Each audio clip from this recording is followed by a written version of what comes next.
पाकिस्तान की धरती पर बहुत से ऐसे राज मौजूद हैं जो वक्त के बहाव में खो गए, मगर उन सब में सबसे ज्यादा पुरअसरार, सबसे ज्यादा गहरा और सबसे ज्यादा चौंकाने वाला राज थर के सहरा में दफन है। वो सहरा जहां आज खामोशी है, लेकिन कभी यहां शहरों की गहमागहमी थी। वो रेत जिसे आज हवाएं उड़ाती है, कभी वही रेत एक अजीम तहजीब के कदमों तले बिछा करती थी। आज की इस दस्तावेजी कहानी में हम एक ऐसे सवाल का जवाब तलाश करने निकलते हैं जिसने मुहक्किकीन को दहाइयों से हैरान कर रखा है। ये रेत किस कौम ने छोड़ दी और वो कौम कहां गायब हो गई?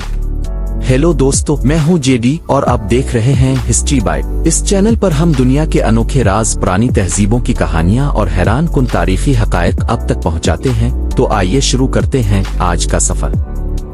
थर, रेत का समंदर, राजों की दुनिया।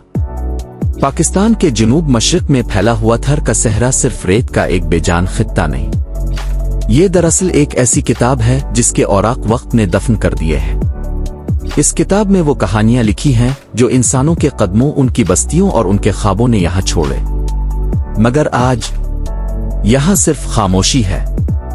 जब आप थर के सहरा में दाखिल होते हैं तो यूं महसूस होता है जैसे वक्त रुक गया हो। रेत के टीले, बेआवाज हवाएं और उफुक तक फैली सुनहरी जमीन। लेकिन इस बेआवाज मंजर के नीचे छुपा हुआ राज बहुत शोर मचाता है। रेत के नीचे दफन शहर, क्या ये हकीकत है?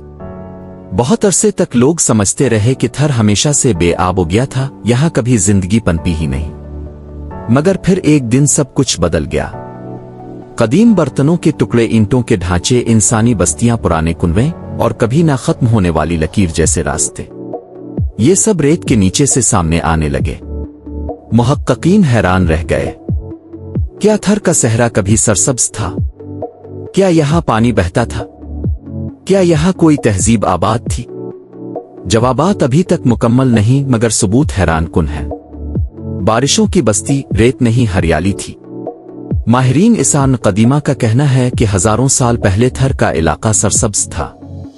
यहां बारिशें होती थीं, लहलहाते खेत थे, मवेशी थे और जंगलात थे। रेत का ये समंदर कभी एक आबाद दुनिया था। पानी की नहरें, पुराने तालाब, कदीम कुनवे और सदियों पुराने आबी रास्ते इस बात की तरफ इशारा करते हैं कि यहां बड़े बड़े शहर आबाद थे। इन शहरों की गूंज आज भी थर की खामोश फिजा में महसूस होती है। कौन सी कौम थी, कहां से आई और किस तरह गायब हो गई?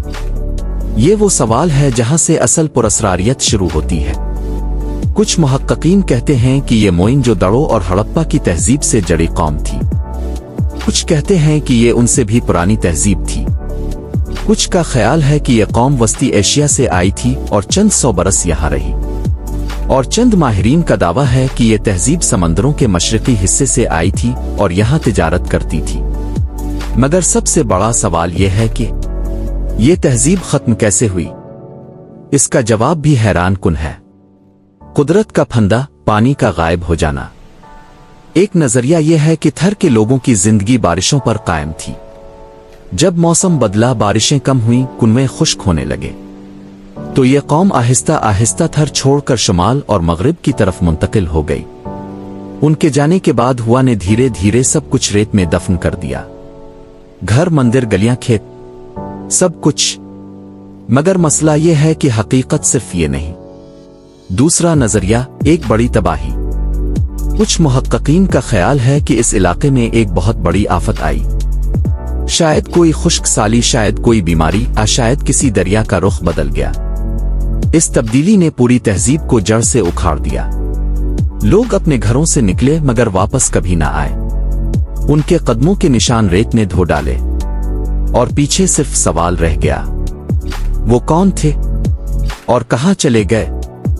तीसरा नजरिया, सदियों पुरानी हिजरत। ये नजरिया सबसे ज्यादा हैरान कुन है। इसके मुताबिक थर की तहजीब की जुड़ें बहुत दूर तक जाती है। ये एक ऐसी कौम थी जो मशरिक से आई थी और मगरिब में बसने वाले लोगों से मुख्तलिफ थी।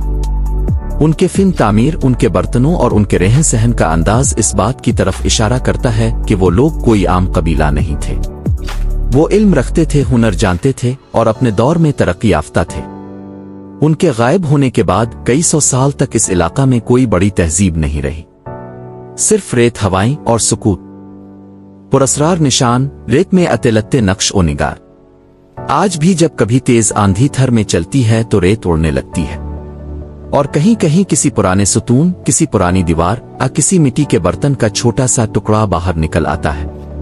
ये मंजर देखकर लगता है कि जैसे थर का सहरा खुद चीख कर कह रहा हो, मुझे पढ़ो, मैंने सब कुछ अंदर छुपा रखा है। मगर हम इंसान अभी तक इस किताब का एक सफ़ा भी मुकम्मल नहीं पढ़ पाए। क्या ये रेत छोड़ने वाली कौम दोबारा दरियाफ्त होगी? महफूज बाकियात बहुत कम रह गई है। वक्त बहुत तेजी से मिटा देता है। रेत सब कुछ निगल लेती है और थर की तेज हवाएं हर सुराख को धुंधला देती है। मगर इस सब के बावजूद माहिरीन का कहना है कि अगर थर में बड़े पैमाने पर खुदाई की जाए तो एक गैर मामूली तहजीब की पूरी तारीख सामने आ सकती है। शायद कोई शहर, शायद कोई मंदिर, शायद कोई अजीम कला, शायद वो लोग जिन्होंने ये रेत हमें बतौर राज छोड़ दी। आखिर में वो सवाल जो आज भी नामुकम्मल है, थर का सहरा आज भी खामोश है। ये खामोशी सिर्फ रेत की नहीं, ये एक पूरी तहजीब की खामोशी है। और हम आज भी वही सवाल दोहराते हैं, ये रेत किस कौम ने छोड़ दी? क्या वो वापस आएंगे? ये रेत हमेशा इसी तरह उनके वजूद को छुपाए रखेगी। थर की हवाएं जवाब नहीं देती, सिर्फ रेत को उठाकर फिर बिठा देती है। और राज अभी भी राज है।